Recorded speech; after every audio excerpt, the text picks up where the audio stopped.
মধ্যপ্রাচ্যের ভূরাজনৈতিক উত্তাপের পারদ যখন ঊর্ধ্বমুখী, ঠিক তখনই নতুন করে কড়া হুঁশিয়ারি দিল ইরান। যে কোনো ধরনের আগ্রাসনের বিরুদ্ধে কঠোর এবং বিধ্বংসী আঘাতের বার্তা দিয়েছে দেশটির সেনাবাহিনী। ইরানের রাষ্ট্রীয় গণমাধ্যম ইরনা নিউজের বরাত দিয়ে বিস্তারিত জানাচ্ছেন এসআই রাজ।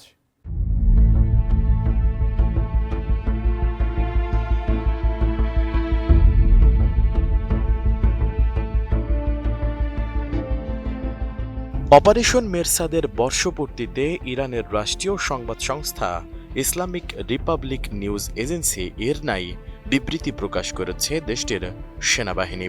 এতে সতর্ক করে বলা হয়েছে, যে কোনো সম্ভাব্য আগ্রাসনের জবাবে তারা আরও কঠোর এবং চূর্ণ বিচূর্ণ করার মতো আঘাত হানবে। তেহরান মনে করে এই দিনটি তাদের শক্তির প্রতীক এবং দেশের সশস্ত্র বাহিনীর দৃঢ় সংকল্পের এক অনন্য নিদর্শন। 1988 সালের 26 জুলাই ইরাকের সামরিক বাহিনীর সহায়তায় মুজাহিদিন ই খালক বা MEK নামের একটি গোষ্ঠী ইরানের মধ্যাঞ্চলে অপারেশন ফরুক জাভিদান বা শাশ্বত আলো নাম দিয়ে অভিযান শুরু করে।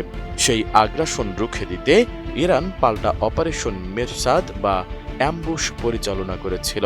সোমবার প্রকাশিত বিবৃতিতে ইরানের সেনাবাহিনী বলছে, ইরানি ক্যালেন্ডারের মোরদাদ মাসের পঞ্চম দিনটি তাদের প্রতিরোধের ইতিহাসের এক স্বর্ণোজ্জ্বল পাতা।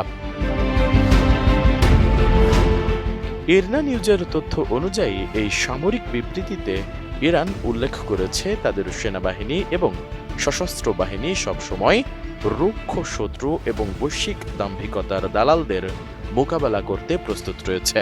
তারা স্পষ্ট বার্তা দিয়েছে যে জন্মভূমির মাটির এক পরমাণু পরিমাণ স্থানেও যদি কোনো আগ্রাসন পা রাখে তবে তার পা কেটে দেয়া হবে।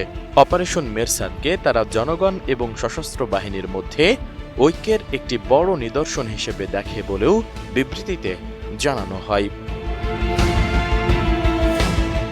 ইরানের সেনাবাহিনী ওই সফলতার কৃতিত্ব দিয়েছে শহীদ লেফটেন্যান্ট জেনারেল আলী সাইয়দ সিরাজিকে।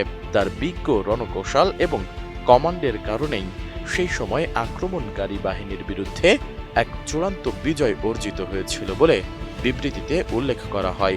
এছাড়া 12 দিনের যুদ্ধ এবং রামাদান যুদ্ধের প্রসঙ্গ টেনে তেহরান তাদের নিজস্ব শক্তি ও জাতীয় সংকল্পের কথা আবারও মনে করিয়ে দিয়েছে। ইসলামী প্রজাতন্ত্র ইরানের সেনাবাহিনী তাদের বিবৃতিতে জানিয়েছে, দেশের স্বাধীনতা এবং আঞ্চলিক অখণ্ডতা রক্ষায় সামান্যতম অবহেলা দেখাবে না ইরান। ভবিষ্যতে শত্রুর যে কোনো উস্কানিমূলক পদক্ষেপের উত্তর আরও ভয়াবহ হবে বলেও হুঁশিয়ারি করে ইরানের সেনাবাহিনী।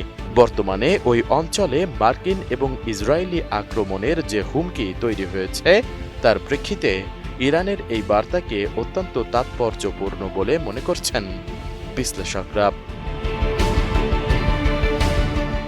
এসআই রাজ, এটিএন নিউজ।